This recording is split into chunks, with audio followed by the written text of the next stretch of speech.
안녕하세요. 이번 영상에서 살펴볼 종목은 휴림 로봇입니다. 세 모델 모두 실패한다고 예측을 했고요. 굉장히 낮은 확률로 예측을 했죠. 0.004, 0.005 얘는 더 작아 보이죠. 그래서 만약에 매매 당시에 모델을 가지고 있었다면 절대로 매매하지 않을 종목이었습니다. 그런데 저는 모르고 진입을 했죠. 돈을 벌 거라 생각했기 때문에 진입한 건데 모델이 그 당시에 있기만 했어도 절대로 들어가지 않았을 겁니다. 하나가 1이 나와도 2대1이기 때문에 진입하지 않겠지만 이 경우에는 세 모델 모두 다 실패한다고 예측했기 때문에 절대로라는 말을 붙여서 얘기를 했습니다. 하나가 1이 떠도 못 들어가는데 세 개 모두가 0이니까 진입할 수가 없죠. 이제 백테스팅이 거의 막바지에 다다르는데요. 다음번 백테스팅이 마지막입니다. 왜냐하면 손실과 수익 비중을 6대4로 맞춰야 하기 때문입니다. 비율적으로 수익을 본 게 더 적기 때문에 수익 샘플에 맞춰서 백테스팅도 종료하게 되는 건데요. 손실 본 영상들은 더 많습니다. 하지만 수익에 맞춰서 백테스팅하는 데이터셋의 비율을 맞춰줘야 되기 때문에 다음번 백테스팅이 마지막이고요. 그동안 느낀 점들에 대해서 두 번에 걸쳐 이야기를 해보려고 합니다. 먼저 백테스팅을 한 목적은 모델에 대한 신뢰도를 얻기 위함이죠. 제가 모델을 믿어야 모델을 사용할 수 있으니까 실제로 모델을 예측하고 거래는 어떻게 일어났을지 살펴보면서 모델이 잘 예측하는구나 이러한 느낌을 감정을 얻을 수 있었습니다. 만약에 숫자로만 봤다면 사실 그렇게 강력한 믿음은 생길 수가 없습니다. 보는 것이 곧 믿는 것이다 라는 말이 있잖아요. 사람은 신기하게도 눈으로 직접 봐야 믿을 수 있습니다. 그냥 데이터로는 사실 잘 믿기지가 않죠. 자기가 경험한 것, 자기가 직접 본 것, 자기가 직접 만진 것, 피부로 느낀 것들이 살아있는 경험이 되면서 그게 곧 믿음이 되죠. 그런 믿음을 만들어주기 위해서 저 스스로 백테스팅을 진행을 했던 것이고요. 이 사람이라는 게 정말 감정적이고 의심이 많은 게 내가 만든 모델이라도 내가 의심이 된다는 거죠. 게다가 스스로 논리적으로 된다고 생각하지만 실제로 사용할 때는 굉장히 보수적이 된다는 거죠. 왜냐하면 내가 사람이니까 혹시 코딩할 때 어딘가 조금 빠뜨려서 실수하진 않았을까? 이런 우려가 있는 거죠. 스코어가 잘 나옴에도 불구하고 이 스코어가 높은 이유는 내가 실수해서 스코어가 높아졌나? 이런 의심까지 하게 된다는 거죠. 하지만 그 긴 코드들 중에서 뭔가 잘못됐으면 오히려 스코어가 낮아졌으면 낮아졌지 이렇게 일관되게 높게 나올 수는 없거든요. 학습이 잘 안 되면 안 됐지 이렇게 학습이 잘 될 수는 없다는 겁니다. 그리고 실제로 실전에서도 굉장히 잘 맞추는 것을 확인했죠. 그러니까 작동을 하는 겁니다. 그리고 이렇게까지 작동한다고 말할 수 있게 된 것은 기존의 백테스팅을 하면서 쌓아 올려진 믿음 덕분이죠. 이런 믿음을 만들기 전에는 스코어가 높게 나오긴 했는데 이 높게 나온 것을 믿을 수 있을까? 그런 보수적인 관점이었죠. 그런 보수적인 관점을 해소시키기 위해 백테스팅을 했는데 결과적으로는 굉장히 좋은 경험이었습니다. 그리고 매번 느끼지만 이 모델이 굉장합니다. 저보다 더 잘 맞추죠. 모델이 맞추는데 저보다 더 잘 맞추는 게 신기하면서도 어떻게 맞췄는지 정말 궁금합니다. 저는 갈 거라 생각하는 자리인데 모델은 아니라고 하거든요.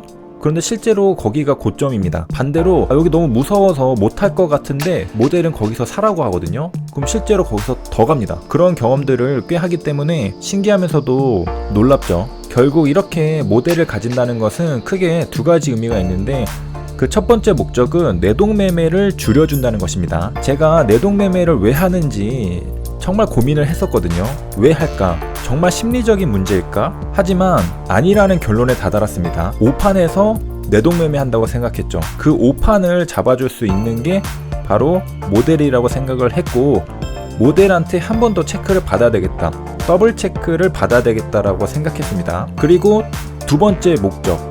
미래를 맞추는 것입니다. 미래를 예측하는 것이거든요.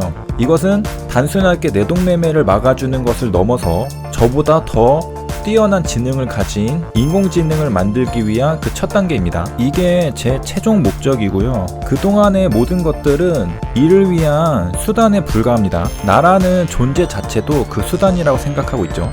이와 관련해서 그동안 HLB 유튜브를 운영하다가 갑자기 급격하게 인공지능 쪽으로 선회한 이유가 가만 보니까 이제 시간이 없습니다. 시간이 생각보다 지연됐다고 생각하기 때문에 굉장히 조급함을 느끼고 있거든요. 조회수 이런 거는 사실 저한테 크게 의미가 없었습니다. 예전에도 그랬고 지금은 더 그렇죠.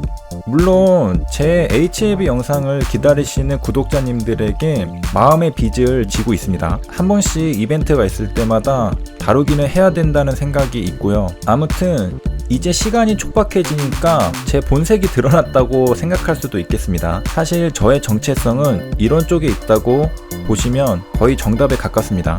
제약 바이오 이런 쪽이 아니죠. 인공지능에 더 가깝습니다. 더가 아니라 훨씬 가깝죠. 그리고 제 채널이 지금 제 3자 입장에서 보면 거의 망한 것처럼 조회수가 나오는 것 같은데 저는 물론 신경은 전혀 안 쓰고 있지만 일단 썸네일부터가 아예 만지질 않죠. 물론 저는 내용에 집중하기 위해서 다른 부차적인 것들은 전부 다 신경을 안 쓰고 있는 상태입니다. 선택과 집중을 하기 위해서죠. 그래서 썸네일을 만드는 시간이 굉장히 아깝더라고요. 그래서 썸네일을 만들 시간에 차라리 코딩을 하자 이런 생각으로 지금 진행을 하고 있습니다.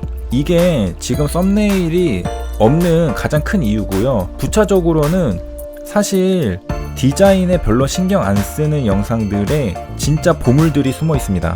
원래 진짜 보물을 내가 가지고 있다면 꽁꽁 숨겨두고 싶겠죠. 예쁘게 포장해서 남들한테 보여주고 싶진 않을 거 아니에요.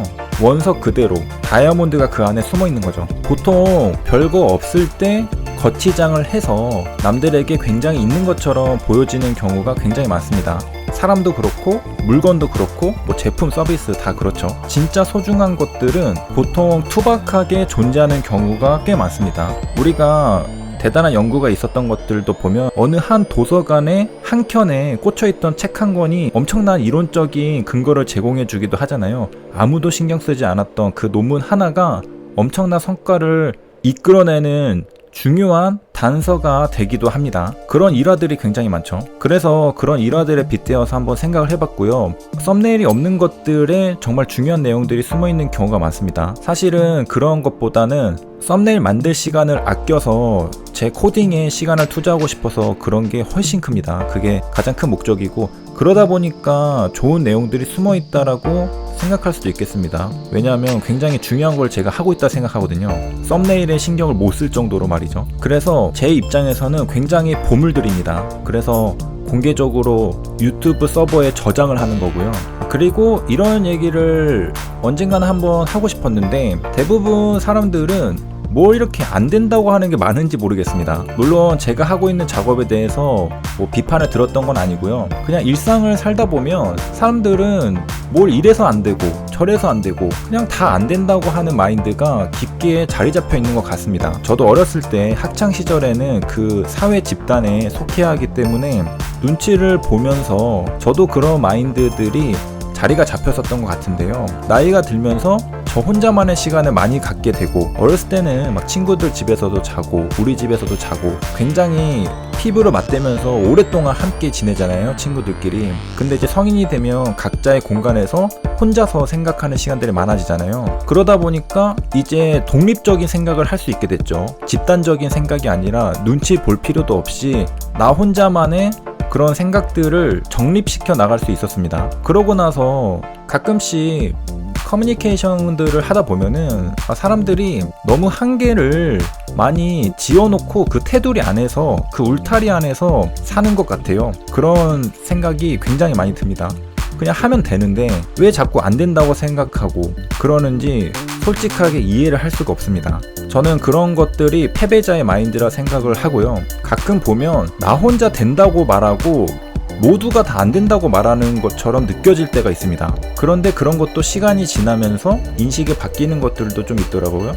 왜냐면 또 어떤 전문가들이 나와서 이거 되는 겁니다 라고 말해주니까 전문가들 말 따라서 된다라고 갑자기 의견이 바뀌는 경우도 꽤 있더라고요. 그래서 제가 하고 싶었던 말은 안 된다고 생각하지 마라. 저는 언제부터인가 안 된다라고 생각했던 적이 한 번도 없는 것 같습니다. 내가 안 해서 그렇지 마음 먹고 하면은 된다, 이런 자신감이 항상 있었던 것 같습니다. 유튜브만 해도 제가 숫기가 없거든요. 주위 사람들이 뭐 친구들이며 다 물론 직접적으로 제가 상처받을까봐 말은 직설적으로 하진 않지만 이렇게 유튜브가 성장할지는 아무도 예상을 못했습니다. 오로지 저 혼자 예상했죠. 저도 제가 숫기가 없고 내향적이라는 것을 알고 있거든요. 그런데 시작할 때 알고 있었습니다. 물론 돈을 벌려고 시작한 건 아니었죠. 저장용으로 시작했는데 구독자가 쌓이는 것과 여러 가지 지표들, 시그널들을 보니까 계산을 해볼 수 있잖아요. 간단하게 되겠더라고요. 제가 구독자 100명 때 이대로 가면 1000명 넘겠다, 그렇게 예상했던 것이 기억이 납니다. 고작 100명이었는데 말이죠. 아무튼 이제 유튜브도 취미생활 정도로 이렇게 마무리를 하고 이제 본격적으로 제 인생을 걸고 인공지능 쪽으로 넘어가야 될 것 같습니다. 물론 유튜브를 완전히 버리지는 못하겠죠. 정말로 주저리 많이 얘기를 했는데 도움이 되셨길 바라며 여기까지 시청해주셔서 감사합니다.